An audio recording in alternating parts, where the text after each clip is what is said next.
ಐದಕ್ಷರಗಳು ರಸನೆಯೊಳಿರಬೇಕು.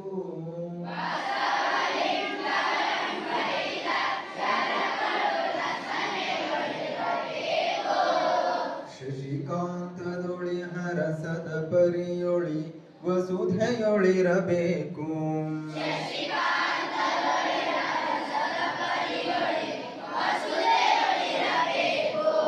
ಬಸವಲಿಂಗವೆಂಬೈದಕ್ಷರಗಳು ರಸನೆಯೊಳಿರಬೇಕು.